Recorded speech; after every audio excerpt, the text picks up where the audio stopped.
Hello and welcome to the first edition of Trinity Forum for 2010. With us today is writer, director, and activist Mr. Dustin Lance Black. Born in San Antonio, Mr. Black reached national acclaim when he won the Academy Award for a screenplay for the biographical film Milk. He is also executive producer of the HBO series Big Love and a staunch activist in the gay rights movement, and is on the board of directors for the Trevor Project, a non-profit suicide prevention program for gay and lesbian teenagers. Trinity University is proud and honored to welcome Mr. Dustin Lance Black. Thanks for having me. Oh, thank you very much. So tell me, how did you get started writing?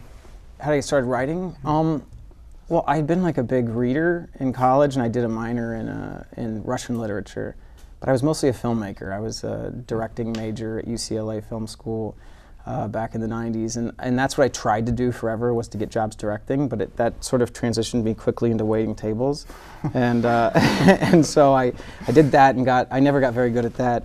But at a certain point, I started to do what a lot of people in LA do, was to do reality television, documentary work, and all this sort of stuff, which was fine, but not very fulfilling for me creatively. So writing became this way I could, without having to spend any money. It doesn't cost anything to write, really.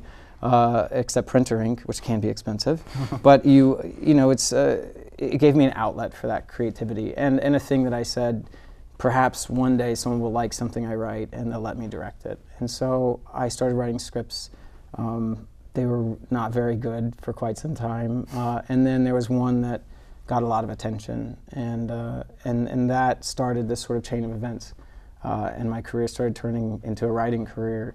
And it's been heading that direction ever since, and it was capped off with the Academy Award with Milk.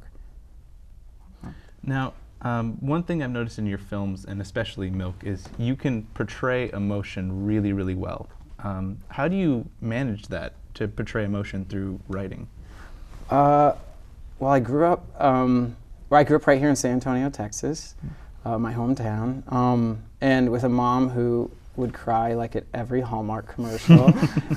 It was a very emotional home, in a good way, very emotional home and loving home, with her especially. And we had our hardships, and I was sort of seen here in this town as a minority because I grew up Mormon, because I grew up gay, and I was sort of at odds with, I think, my mom worked at Fort Sam Houston, my stepdad at Randolph Air Force Base, so the gay thing and the military thing was strange. Being the only Mormon kid at Kitty Hawk Junior High, that meant I felt sort of on the outside as well. And I think it's like being an outsider in any way, I think it teaches you empathy.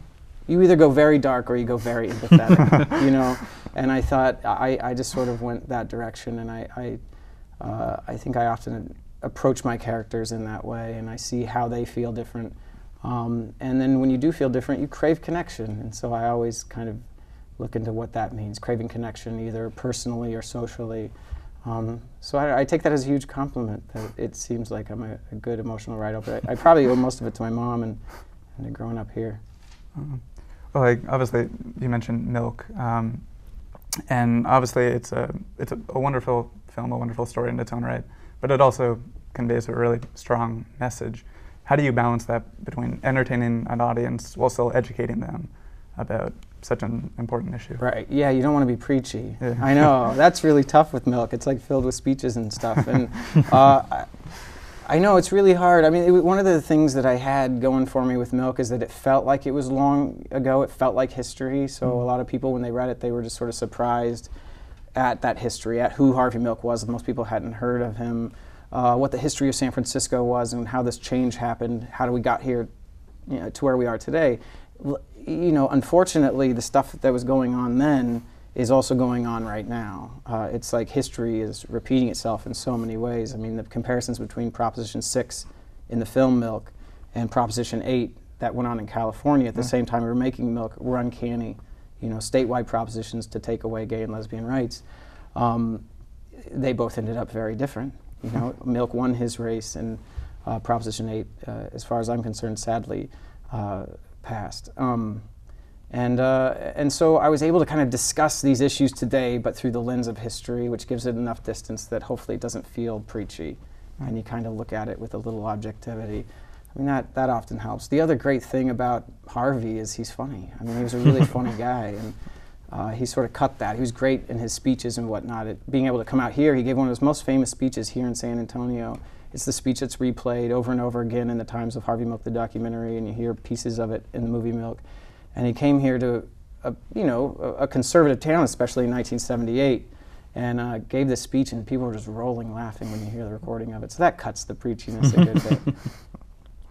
Now, one thing that's really great about the screenplay for Milk is you really managed to focus on very key moments in Milk's life, and it had a great feel to the whole movie. How are you able to find out from a whole life which parts are the best for a 2-hour film? Oh yeah, good question. I'm really happy you guys liked Milk. Not everybody does, even in San Antonio as of late. I'm finding out. Anyway, enough about him.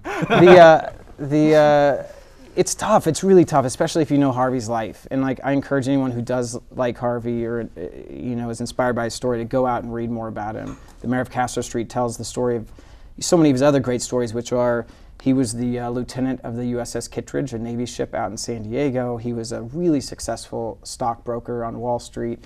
Then he decided he wanted to get into theater and helped co-produce little shows like Joseph and the Amazing Technicolor Dreamcoat and Hair. So he had this really rich life before his move to San Francisco, which is where I start. The problem is you have this subject matter, and you figure, man, you might get an audience to pay attention for an hour and a half to 2 hours.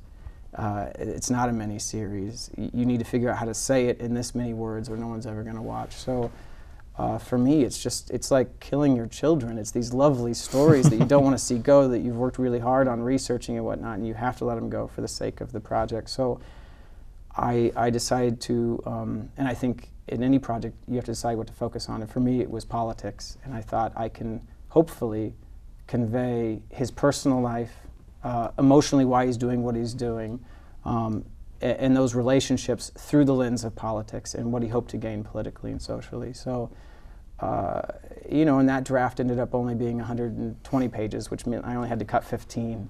And I thought, okay, this could work, But a lot of it's, luck and, getting Gus to direct it and Sean to be in it. That really helped it sing. So, that was a lot of it. You just touched on it. Basic question: why Harvey? Like why Harvey Milk? You've mentioned it. The story's been told in documentaries and books, but the story, it still really resonates with people. Why do you think that is? Well, my why Harvey, because I had seen the documentary. I was lucky enough that I came out in 1984, so I was even too little to have seen it when it came out. But I was lucky that they had it at UCLA Archive, and I saw it there. And then I was able to get a hold of, and it wasn't easy, The Mayor of Castro Street, and read that quite some time ago. But most people I asked, even gay activist people, 6 years ago, I said, well, what about Harvey? He had this strategy in '77. They're like, who? You say milk and they think you're talking about the dairy industry. And you're like, yeah, there were these great projects, but I just felt like, we needed something now to remind us of Harvey Milk's successful strategy back in the '70s. Here's a guy who was losing these ballot box races 80% to 20% in the polling, and he was able to turn it around and win them 60-40. I'm like, well, we need someone today, or at least to follow his example today, so we can start winning these races again. And I just thought it would be interesting for people to see what his strategy was, a strategy of outreach and education and coming out instead of just sort of political arm twisting.